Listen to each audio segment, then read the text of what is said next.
నమస్తే. Auto cab సంబంధించిన ఏదైతే డ్రైవర్లు ఉన్నారో వాళ్ళ సమస్యల పరిష్కారం కోసం మాత్రం ధర్నా చౌక్ వద్ద మాత్రం ఏఐటీసీ ఆధ్వర్యంలో ఈ ధర్నా కొనసాగుతుంది. ఇందులో మాత్రం చాలామంది డ్రైవర్లు కూడా మనతో పాటు ఉన్నారు. వాళ్ళ సమస్యలు ఏంటో మాట్లాడదాం. ఎలాంటి అంశాలు మీరు ప్రభుత్వ దృష్టికి తీసుకెళ్ళబోతున్నారు? మీ సమస్యలు ఏంటంటే? ముఖ్యంగా మా సమస్యలు ఏంటంటే గత టీఆర్ఎస్ ప్రభుత్వంలో 10 ఏళ్ళు గడిచినా మాకు ఎలాంటి సంక్షేమ పథకాలు కానీ మా ఆటో డ్రైవర్ని గుర్తించడం కానీ జరగలేదు. అయితే దానికి మేము ఏమనుకున్నామంటే ఈ గత జరిగిన టీఆర్ఎస్ ప్రభుత్వం వల్ల మేము రిస్క్ పోయి ఈ కాంగ్రెస్ అని వస్తే మాకు ఏదైనా లాభదాయకం జరుగుతుంది, మాకేమైనా క్షేమం జరుగుతుందని ఉద్దేశంలో మేము కాంగ్రెస్ మీద నమ్మకం పెట్టాం. ఆ కాంగ్రెస్ మీద నమ్మకం పెట్టిన ఫలితంగా అయితే మాకు పెద్ద గుడిబండ ఏంటంటే ఈ ఫ్రీ బస్సు వలన మహిళలకు ఫ్రీ బస్సు వలన పెద్ద మాకు ప్రధాన సమస్య. సరే, మహిళలకు ఫ్రీ బస్సు ఇవ్వడము మేము వ్యతిరేకం ఏం కాదు, పర్లేదు, మా మహిళలే మాకు ఫ్రీగానే. కానీ దానివలన మాకు జరుగుతున్న నష్టాన్ని పూరించమని మేము గవర్నమెంట్కు రిప్రజెంటేషన్ ఇచ్చాము, మంత్రి గారిని కలిసాము, మా నాయకులంతా కలిసి మేము వాళ్ళకు విజ్ఞప్తి చేశాము. దానికి సానుకూలంగా మన పొన్నం ప్రభాకర్ గారు మా మినిస్టర్ ఏమన్నారంటే, సరే బాబు, మీ ఆటో డ్రైవర్లు మాకు అంతా ఒకటే, ఆటో డ్రైవర్లతోనే మేము ఉన్నాము, ఆటో డ్రైవర్లతోనే మేము సహకరిస్తాము, దానికి ప్రత్యామ్నాయంగా మేము ఈ మహిళా ఫ్రీ బస్సు వెనుకకు తీసుకోలేము, మేము ఇచ్చినాం నాన్న, ఇచ్చినా కాబట్టి మీకు దానికి గత్యంతరంగా 12,000 రూపాయలు ఇస్తామన్నారండి. సంవత్సరానికి 12,000 ఇస్తాం, సంక్షేమ బోర్డు ఏర్పాటు చేస్తాం. సంక్షేమ బోర్డు దాని మీనింగ్ ఏంటంటే, సంక్షేమ బోర్డు ఇస్తే మిమ్మల్ని గవర్నమెంట్ ఒక కార్మికుల్లాగా గుర్తిస్తుంది, వాళ్ళని అడ్రస్ చేస్తుంది. దాని ద్వారా మనకు కొన్ని బడ్జెట్ ద్వారా కేటాయిస్తాం. దాని ద్వారా మీకు ఏదైనా లాభం పొందుతుంది, ఆరోగ్య రీత్యా కానీ మీకు ఇన్సూరెన్స్ రీత్యా కానీ. కాబట్టి ఆ విధంగా మాకు గవర్నమెంట్ హామీ ఇచ్చింది. మేము ముఖ్యంగా గవర్నమెంట్ కోరేది ఏంటంటే, మీరు ఇచ్చిన హామీ మేరకే మాకు 12,000 సంవత్సరానికి ఇవ్వాలి. అదేవిధంగా ఇప్పుడు సంక్షేమ బోర్డు ఏర్పాటు చేయాలి. దీనివల్ల మాకు చాలా మేలు జరుగుతుంది కాబట్టి మేము కోరుకుంటున్నాం. ఈ ఫ్రీ బస్సు వలన ఇతర జిల్లాలు వచ్చి అక్కడ గిరాకులు లేక హైదరాబాద్లో బాగా అన్నీ హైదరాబాద్లో చేరినాయి, షాట్ల తాడు పోసి కుక్కల పెట్టినట్టుగా ఉంది.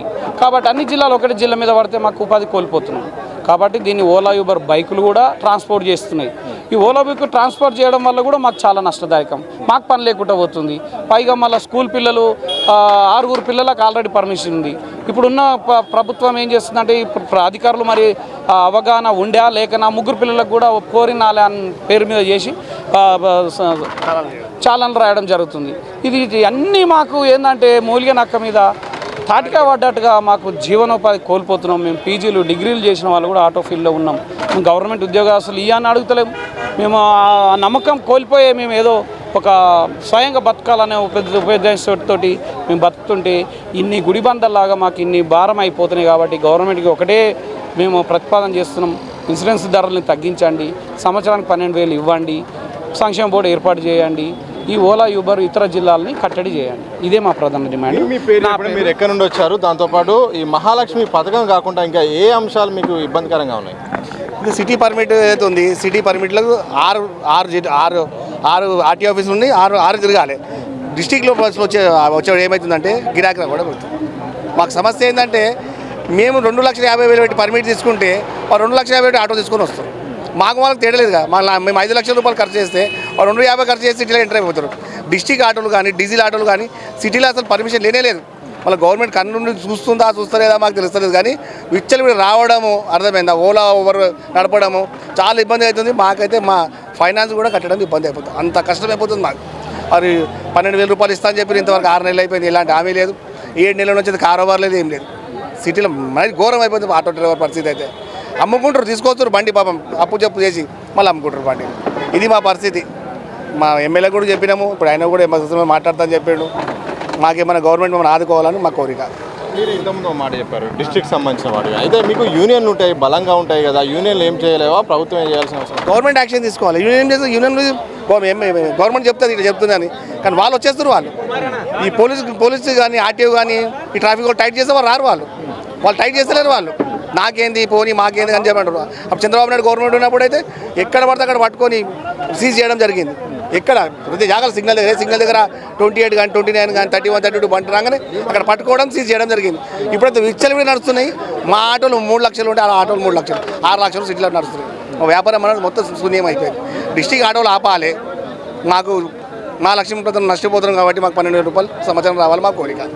మీరు చెప్పండి, ప్రధానంగా ఏంటి అంటే ఫీల్డ్ లెవెల్లో ఏం సమస్యలు వస్తున్నాయి, ఎందుకు ఇట్లా ధర్నా చౌక్ దగ్గరకు వచ్చి వందలాది మంది రావాల్సిన పరిస్థితి ఎందుకు వచ్చింది? మహాలక్ష్మి పథకం రాకముందుకు 1000 రూపాయల సంపాదన ఉంది. మహాలక్ష్మి పథకం ద్వారా 500 రూపాయలు కూడా సంపాదించలేకపోతున్నాము. దీనికి తోడు ఓలా ఊబర్ బైకులు ఈ ఒక పక్క మా శ్రమ దోపిడీ చేస్తున్నాయి.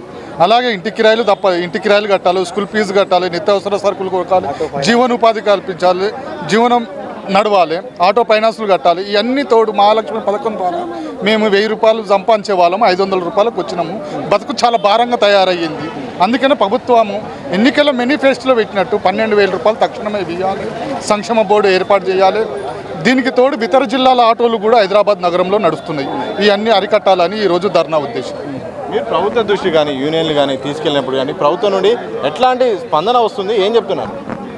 ప్రభుత్వం ఏం చెప్తుంది, బట్టి విక్రమార్క గారు మాకు నెలకు ఆటో వారికి నెలకు 1000 రూపాయలు లెక్క ఇస్తా అని చెప్పారు. వాళ్ళు వాగ్దానం కూడా చేశాడు. ఆ ఫ్రీ బస్సు వల్ల ఆటో డ్రైవర్లు దీన పరిస్థితికి దిగజారిపోయారు. రోజుకు 1000-1500 సంపాదించేది ఇప్పుడు 300-400 కూడా రావడం లేదు.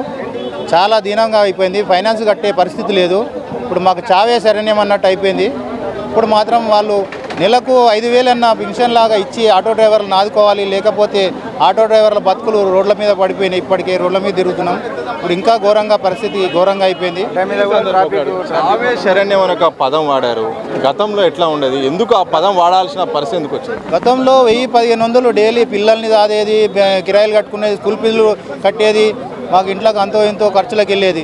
ఇప్పుడు ఆ పరిస్థితి అనేది చాలా వచ్చింది. సంపాదన లేకపోతే ఏ పరిస్థితి రాదు కదా. ఇప్పుడు సంపాదన లేని ఏం చేయగలుగుతాం?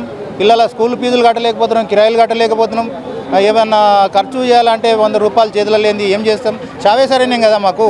అదే పరిస్థితి దాపించింది. ఇప్పుడు బట్టి విక్రమార్క గారు, రేవంత్ రెడ్డి గారు హామీ చేశారు. హామీ చేసి హామీలు నిలబెట్టుకుంటే మేము వాళ్ళకు పాలాభిషేకం చేస్తాము.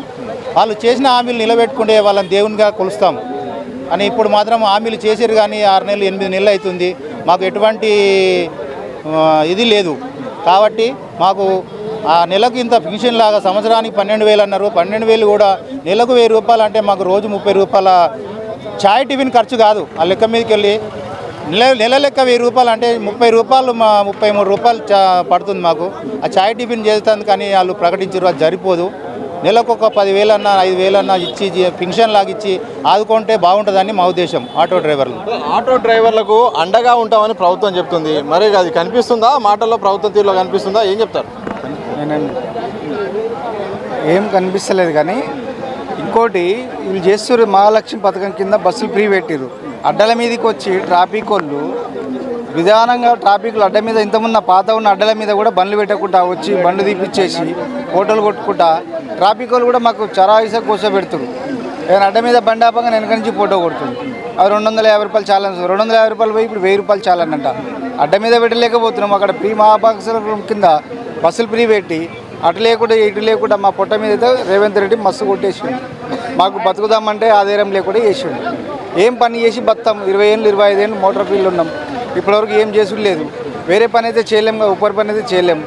ఏదో చేసుకొని పుట్ట కట్టుకునేటోళ్ళకు మా పుట్ట మీద కొట్టిండు రేవంత్ రెడ్డి. వ్యతిరేకంగా క్షమించేది ఏంటంటే మాకు పింఛన్ ఇస్తా అన్నది ఇవ్వాలి. పింఛన్ రూపం ఇస్తాడా, నెలకు 1000 రూపాయలు ఇస్తాడా, అది మాకు ఎక్కించి చేయాలి. కోరే డిమాండ్ అది. సో 20 ఏళ్ళ నుంచి మీరు వృత్తిలో ఉందని చెప్తున్నారు. 20 ఏళ్ళ క్రితం కానీ, గత 5 కానీ 10 ఏళ్ళ క్రితం కానీ మొదట్లో ఎట్లా ఉండేది, ఇప్పుడున్న పరిస్థితి ఎట్లా ఉంది? తెలంగాణ రాకముందుకు ఆటో డ్రైవర్ కానీ క్యాబ్ డ్రైవర్ కానీ మంచిగా బతికిరు. తెలంగాణ వచ్చినాక ఎక్కడ పోయినా ట్యాక్సీలు కట్టడం, ఎటు పోయినా ట్యాక్సీలు కట్టడం, ఎటు పోయినా ఇది చేయడము ఘోరంగా అయిపోయింది. ఘోరంగా అయిపోయి మాకు బతకదీరు పరిస్థితి కూడా లేకుండా అయిపోయింది. అడ్డల మీద పెడితే ట్రాఫిక్లతోటి తలకాయ నొప్పి, ఇంటికాడ పెళ్ళం పైసలు తీసుకోకపోతే ఇంటికాడ తలకాయ నొప్పి. ఆ తలకాయ నొప్పికి 100-200 వస్తే తావుడికి బానిసం అయిపోయింది. అంతేగాని సంపాదించింది అయితే ఏం లేదు ఆటో డ్రైవర్. ఒకవేళ ప్రభుత్వం కనుక, అంటే మీరు చెప్తున్న సమస్యలు చెప్తున్నారు, ఎమ్మెల్యే కూడా వచ్చింది, సిపిఐ ఎమ్మెల్యే కూడా, ఒకవేళ ప్రభుత్వం దృష్టి తీసుకెళ్ళిన ప్రభుత్వం ఇంకా వెనక్కి తగ్గకుండా అలాగే ఉంటే ఎట్లా ఉంటుంది? మేమైతే రోడ్డు మీద ఆందోళన చేస్తాం. ధర్నాలు చేయడానికి మేము సిద్ధంగా ఉన్నాం. ధర్నాలు చేయడానికి దాదాపు మా దిక్కైనా 1000 మంది ఉన్నాం ఆటో డ్రైవర్లం. ఆటో డ్రైవర్ అందరం వచ్చినాం. అందరం ధర్నా చేయడానికి సిద్ధం ఉన్నాం. యాదాద్రి భువనగిరి మాది, భువనగిరి జిల్లా వాసులం. 1000 ఆటోలు ఉన్నాయి మావి. 1000 మంది వచ్చి ధర్నాలు చేయడానికి పాల్గొనడానికి సిద్ధంగా ఉన్నాం. ఒక్కొక్కరిది ఒక్కో సమస్య. ఇటు ఆటో క్యాబ్ సంబంధించిన డ్రైవర్లు మాత్రం మహాలక్ష్మి పథకం ప్రధానంగా ఆ పథకం ద్వారా మాత్రం చాలా ఇబ్బంది అవుతుంది. గతంలో ఇంకా గిరాకీ అయ్యేది, కారోబార్ అయ్యేది. 1000 నుండి 1500, 2000 సంపాదించుకునే ఈరోజు 500 రావడమే కష్టంగా మారుతుందని చెప్తున్నారు. చావేజ్ శరణ్యమంటూ కూడా ఒక ఆటో డ్రైవర్ చెప్పిన మాటలు మాత్రం చాలా బాధాకరంగా కనిపిస్తున్నాయి. ఏదేమైనటికీ ప్రభుత్వం ఇటు ఈ మహాలక్ష్మి పథకం కింద ఎవరైతే నష్టపోతున్నారో ఆల్టర్నేట్గా ఆదుకోవాల్సిన అవసరం ఉంది. అలాగే పెన్షన్ రూపంలో ప్రభుత్వం ఏదైతే ఇస్తానన్నదో ఆ నష్టపరిహారం పెంచాల్సిన అవసరం ఉంది. అలాగే సంక్షేమ బోర్డు త్వరితగా ఏర్పాటు చేసి కూడా న్యాయం జరగాల్సిన అవసరం ఉంది. అలాగే ఈ యొక్క క్యాబ్ రూపంలో ఊబర్గా అలాగే ఓలా క్యాబ్ రూపంలో కూడా చాలా నష్టం జరుగుతుంది. మరోవైపు డిస్ట్రిక్ట్ పర్మిట్ అంటూ కూడా ఈ మధ్యకాలంలో ప్రభుత్వం సరైన చర్యలు తీసుకోవడం వల్ల అన్ని రకాల ఆటోలు రావడం వల్ల కూడా ఇక్కడ స్థానికంగా ఉంటున్న వాళ్ళకి ఇబ్బంది అవుతుంది. మరోవైపు పార్కింగ్ విషయంలో కూడా అడ్డాల దగ్గర పెనాల్టీ వసూలు చేస్తున్నారు. ఇటు ఒకవైపు బస్సు సమస్య, మరోవైపు పార్కింగ్ లేని సమస్య వల్ల అన్ని రకాలుగా నష్టపోతాం. ప్రభుత్వం దృష్టికి తీసుకెళ్తున్నాం. ఒకవేళ ప్రభుత్వం వెనక్కి తగ్గకపోతే మాత్రం పెద్ద ఎత్తున నిరసనలు, ధర్నాలు కూడా చేస్తాం. రాష్ట్ర వ్యాప్తంగా కూడా మరింత ఉధృతంగా చేస్తామని కూడా ఇటు ఆటో మరియు క్యాబ్ సంబంధించిన డ్రైవర్లు మాత్రం ఏఐటీసీ ఆధ్వర్యంలో ఇందిరా పార్క్ దగ్గర మాత్రం ధర్నా చేసిన సందర్భం మాత్రం పూర్తిగా కనిపిస్తూ ఉంది. కెమెరా పర్సన్ సంతోష్, సతీష్, దిశా టీవీ, హైదరాబాద్.